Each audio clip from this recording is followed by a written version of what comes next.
நாம் பிரயாசப்படுவோமாக. நம்முடையதான ரட்சிப்பு நிறைவேற நாம் பிரயாசப்படுவோமாக. ஆவிக்குரிய பிரயாசம் இருக்குது. ஜெபம், உபவாசம், வேத வசன தியானங்கள் ஆவிக்குரிய பிரயாசங்கள். அடுத்தது அவர் சொல்லுகின்ற காரியத்தை சொல்லி சுவிசேஷத்தை அறிவிப்பது, சீசர்களை உருவாக்குவது. ஆமென், ஸ்தோத்திரம். பட்டணங்கள் தோறும் சபைகளை, திருச்சபைகளை நாட்டுவது, மூப்பர்களை ஆமென் ஏற்படுத்தி பயிற்சி கொடுப்பது. இது நாம் செய்யப்பட வேண்டிய ஆவிக்குரிய வேலைகள். திட்டமிட வேண்டும், நிர்வகிக்க வேண்டும்.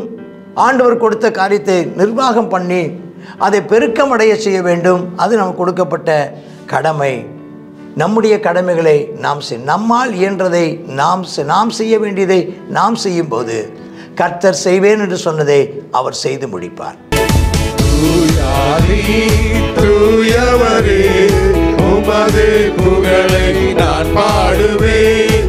தூயாதே தூயவரே, உமது புகழை நான் பாடுவேன். பாரில் எனக்கு வேறு என்ன வேண்டும்? உயிருள்ளவரை நின் புகழ் பாட வேண்டும். பாரில் எனக்கு வேறு என்ன வேண்டும்? உயிருள்ளவரை நின் புகழ் பாட வேண்டும். தூயாதே தூயவரே, உமது புகழை நான் பாடுவேன்.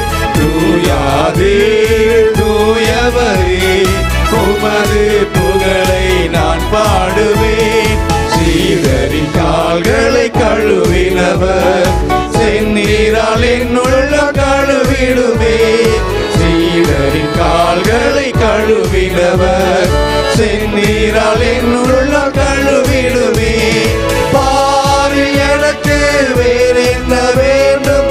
உயிருள்ளவரை நின் புகழ் பாட வேண்டும். பாரில் எனக்கு வேறு என்ன வேண்டும்? உயிருள்ளவரை நின் புகழ் பாட வேண்டும். தூயாதே தூயவரே, உமது புகழை நான் பாடுவேன். தூயாதே தூயவரே, உமது புகழை நான் பாடுவேன். யோசுவா 21ஆம் அதிகாரம். இந்த யோசுவா 21ஆம் அதிகாரத்தில் எல்லா கோத்திரங்களுக்கும் ஆக 12 கோத்திரம் முடிஞ்சிடுச்சு.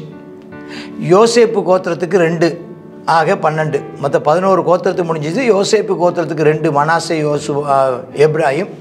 12 கோத்திரம் முடிஞ்சு. காலேப்பு கிடைக்க வேண்டிய இடம் யோசுவாவுக்கு கிடைக்க வேண்டிய இடம் கிடச்சிருச்சு. இப்போ 21ஆம் அதிகாரத்தில் லேவியர்கள் வந்து கேட்குறாங்க, எங்களுக்குரிய பட்டணம் என்னன்னு.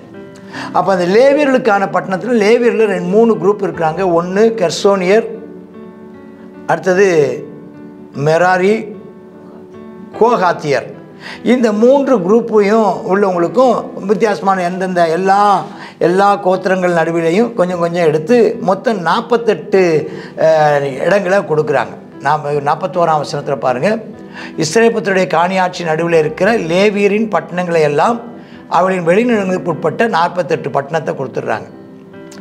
43ஆம் வசனம், இந்த பிரகாரமாக கர்த்தர் இஸ்ரவேலுக்கு ஆணையிட்ட தேசத்தை எல்லாம் அவைகளை சுதந்திரித்து கொண்டு அவைகளே குடியிருந்தார். எல்லாம் குடியிருக்க ஆரம்பிச்சிட்டாங்க.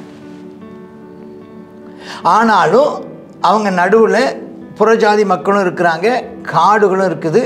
இவங்களுக்கு இன்னும் 2 வேலை இருக்குது. ஒன்று காட்டை திரித்து எல்லையை பெருக்குவது, இன்னொரு வேலை ஆமென் ஸ்தோத்திரம் புறஜாதிகளை துரத்தி விட்டு அவர்களை அந்த இடத்தையும் அவர்கள் என்ன செய்ய வேண்டும், அதையும் அவர்கள் சுதந்திரித்து கொள்ள வேண்டும்.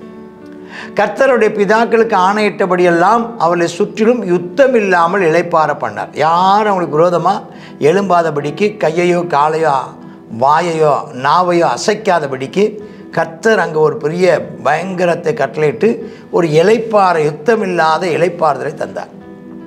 அவருடைய எல்லா சத்துருக்களையும் ஒருவரும் அவங்களுக்கு முன்பதாக ஏற்று நிற்கலையா.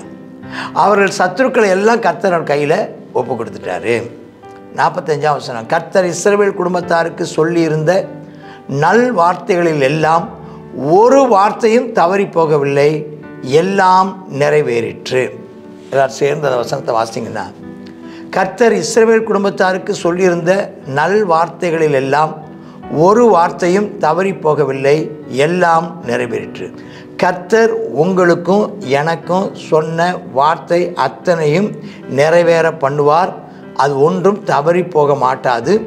நீங்கள் சுதந்திரித்து கொள்ளும்படி அசதியாயிராதபடி எழுந்து பிரயாசப்படுங்கள். நாம் இதுவரையிலும் ஒரு குறிப்பிட்ட ஒரு காரியத்தை நம்ம கற்றுக்கொள்கிறோம். இந்த அதிகாரம் வரைக்கும் உள்ள விஷயம் எல்லாம் நிறைவேற்ற வார்த்தை சொல்லி முடிக்கிறதுல ஒரு முடிவாக ஒன்று சொல்லப்போனால், நாம் செயல்பட வேண்டிய விஷயத்தில் நம்ம செயல்பட்டே ஆக வேண்டும். நாம் பிரயாசப்பட வேண்டிய விஷயத்தில் பிரயாசப்பட்டே ஆக வேண்டும். நம்முடைய சோம்பல்தனமோ, நம்முடைய அலட்சியமோ, நம்முடைய அஜாக்கிரதையோ, இதில் அது நம்முடையதான சுதந்திரித்து கொள்ளக்கூடாதபடிக்கு தடையாயிராதபடி நாம் அனல் உள்ளவர்களாக, அலட்சியம் உள்ளவர்களாக இல்லாமல் ஜாக்கிரதை உள்ளவர்களாகவும், அசட்டை பணிகளாக இல்லாமல் அனல் உள்ளவர்களாகவும், சோம்பல் இல்லாதவர்களாக நாம் சுறுசுறுப்பாக பிரயாசப்படுவர்களாகவும், கர்த்தர் நம்ம கொடுத்த வாக்குத்தத்தத்தை நாம் சுதந்திரித்து கொள்ளும்படி நாம் முன்னேறுவோமாக, நாம் பிரயாசப்படுவோமாக. நம்முடையதான ரட்சிப்பு நிறைவேற நாம் பிரயாசப்படுவோமாக. ஆவிக்குரிய பிரயாசம்னு இருக்குது. ஜெபம், உபவாசம், வேத வசன தியானங்கள் ஆவிக்குரிய பிரயாசங்கள். அடுத்தது அவர் சொல்லுகின்ற காரியத்தை சொல்லி சுவிசேஷத்தை அறிவிப்பது, சீசர்களை உருவாக்குவது, ஆமென் ஸ்தோத்திரம், பட்டணங்கள் தோறும் சபைகளை, திருச்சபைகளை நாட்டுவது, மூப்பர்களை ஆமென் ஏற்படுத்தி பயிற்சி கொடுப்பது. இது நாம் செய்யப்பட வேண்டிய ஆவிக்குரிய வேலைகள். திட்டமிட வேண்டும், நிர்வகிக்க வேண்டும். ஆண்டவர் கொடுத்த காரியத்தை நிர்வாகம் பண்ணி அதை பெருக்கமடைய செய்ய வேண்டும். அது நமக்கு கொடுக்கப்பட்ட கடமை.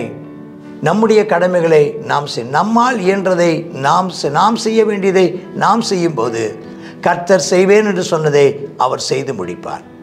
கர்த்தர் நம்மை ஆசீர்வதிப்பாராக. ஆமென். தேவன் ஒருபோதும் தம்முடைய வார்த்தையில் அவர் தவறாதவராயிருக்கிறார். தேவன் சொன்னது எல்லாம் நிச்சயமாக நிறைவேறும். நாம் அதற்கு காத்திருக்கிறது நல்லது. அவர் சொன்னபடி செயல்படுவது நல்லது. கர்த்தர் நம்மை ஆசீர்வதிப்பாராக. ஆமேன், ஆமேன். God bless you.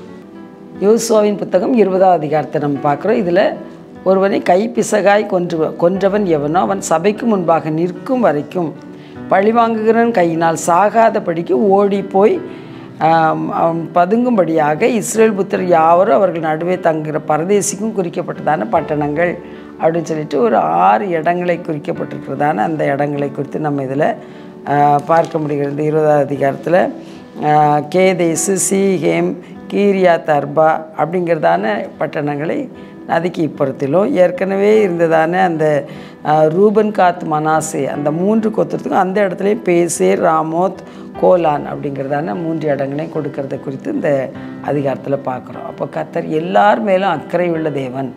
ஒருவரையும் அவர் என்ன செய்ய மாட்டார், கைவிட மாட்டார். நாம் என்ன செய்கிறோம், நம்ம குற்றம் அற்றவர்களை என்ன செய்ய மாட்டார், அவர் நியாய தீர்க்கிற தேவன் அல்ல. அதே சமயத்தில் குற்றம் செய்தவர்களை குற்றவாளியாக அவர் என்ன செய்வார், அவர் தீர்த்தாலும் அவர்களுடையதான குற்றத்துக்கு ஏற்ற தண்டனையை அவர்களுக்கு கொடுத்து கர்த்தர் என்ன செய்கிறார், அவர்களை எச்சரித்து உணர்த்துகிறாருங்கிறதெல்லாம் நம்ம பார்க்குறோம். இதில் ஒருவரையும் வீணாக அவர் என்ன செய்ய மாட்டார், தண்டிக்கிற தேவன் அல்ல அப்படிங்கிறத நம்ம இந்த அதிகாரத்தின் மூலமாக பார்க்குறோம். அவர்கள் மேலேயும் கொலை செய்தவர்கள் தெரியாமல் தான் பண்ணிட்டாலும் கொலை செய்தவர்களையும் என்ன செய்கிறார், அவர் மறுபடியுமாக அவர்களுக்கும் ஒரு வாய்ப்பை கொடுத்து அவர்கள் மனம் திரும்பத்தக்கதான சூழ்நிலைகளையும் கர்த்தர் கொடுக்கிறார் என்று சொல்லி பார்க்குறோம். அப்போ இந்த நாளில் நம்ம தேவனுக்கு பிரியமான பிள்ளைகளாக இருக்கிற நாம் தேவனுடைய இன்றைக்கி அடைக்கலப்பட்டணும் நமக்கு யாருன்னா இயேசு கிறிஸ்து தான்.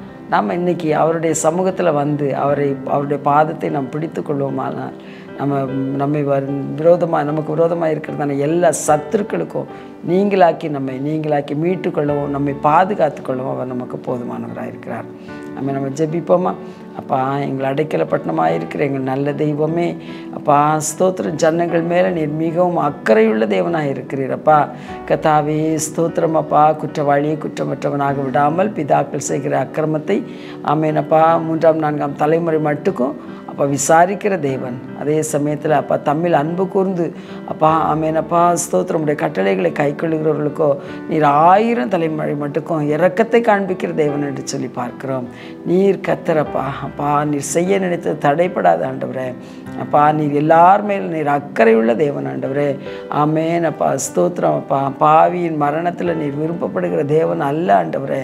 அப்பா பாவி மனம் திரும்பணும்னு நீர் கத்தாவே அப்பா நீடிய பொறுமையுள்ளவராக இருக்கிற தேவன் என்பதை நாங்கள் பார்க்கிறோம் அப்பா.